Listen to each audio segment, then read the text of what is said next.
Ya tapi di satu sisi aku juga senang gitu dia bisa dapat tugas mulia ini gitu buat warga-warga sini, yang pastinya warga sini juga menerima dengan sangat-sangat bahagia dan sangat-sangat bersyukur dengan adanya dia. Semoga kebaikan dia bisa dibalas di akhirat nanti.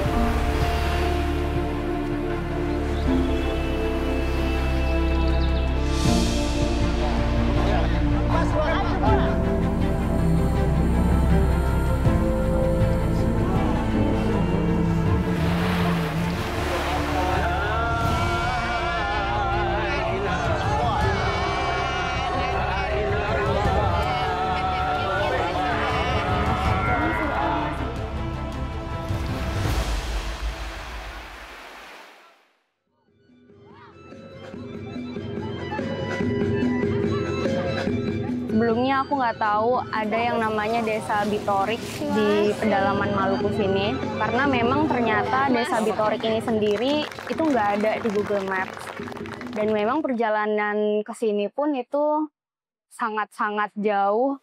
Lewat darat, lewat laut, lewat udara. Dan melalui berbagai rintangan ya untuk bisa mencapai ke Desa Bitorik ini.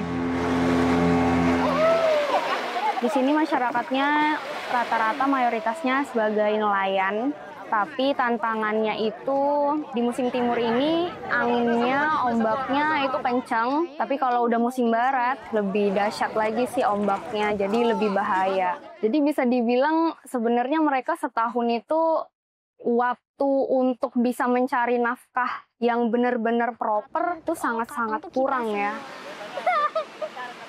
Bahkan mereka memang sudah hampir 30 tahun tidak pernah menerima kurban sapi.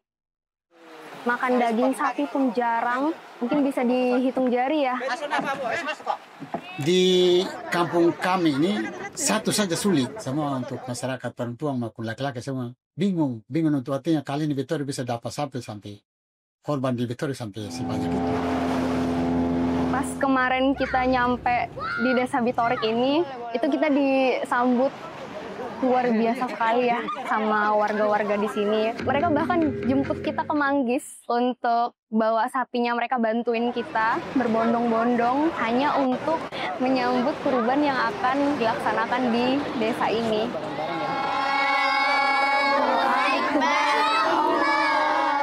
Mungkin karena udah hampir 30 tahun nggak pernah ada kurban sapi ya. Jadi pas ngelihat sapi tuh warga-warga di sini tuh beda aja gitu ngelihatnya, kayak ngelihat sesuatu yang berharga.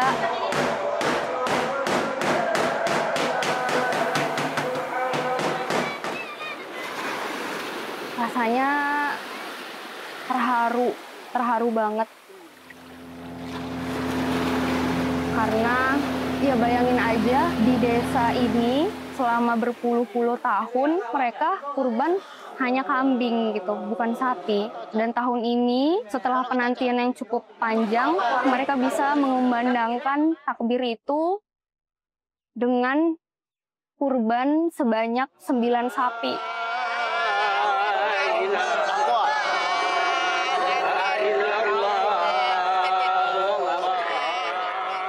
Oh, 9, bukan 7, bukan 5, 9. Masya Allah, bisa sampai begitu. Jadi masyarakat itu dong bersyukur, bergembira, berterima kasih. Mudah-mudahan bapak-bapak, ibu-ibu yang sumbang kita untuk sapi, untuk kita berkorban ini, mudah-mudahan Allah panjang umur, selamat, sehat.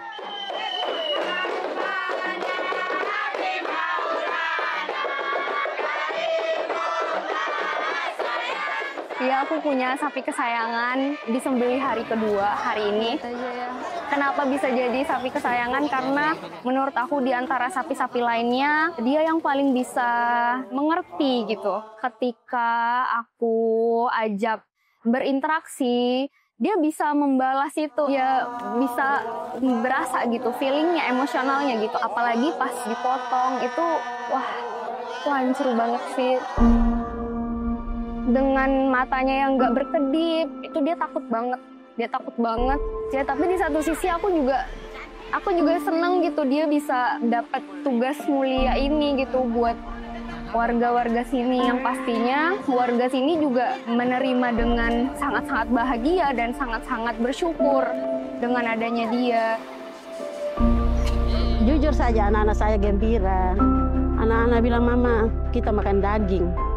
Saya bilang bersyukur, alhamdulillah kita dapat kurban begini kan kayak gembira, bersyukur. Baru pernah kita rasakan kurban ini. Kita rasakan gembira mendapatkan sapi begitu banyak untuk kurban di kampung ini kan.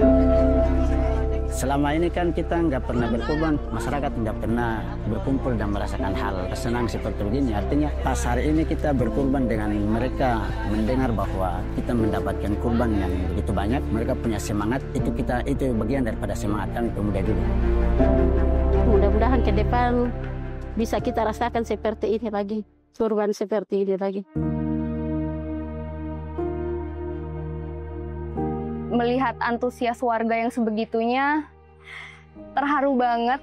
Aku nggak pernah ngebayangin sebelumnya aku bisa coba experience ini kalau bukan karena diajakin sama timnya Dompet Duafa. Sangat memorable dan nggak bisa aku lupain ya pastinya. Menurut aku, Desa Bitorek ini bukan sekedar desa di pelosok Maluku, tapi desa yang penuh dengan kehangatan dan memiliki 1000 budaya yang masih dia pegang erat sampai sekarang. Dan itulah Indonesia.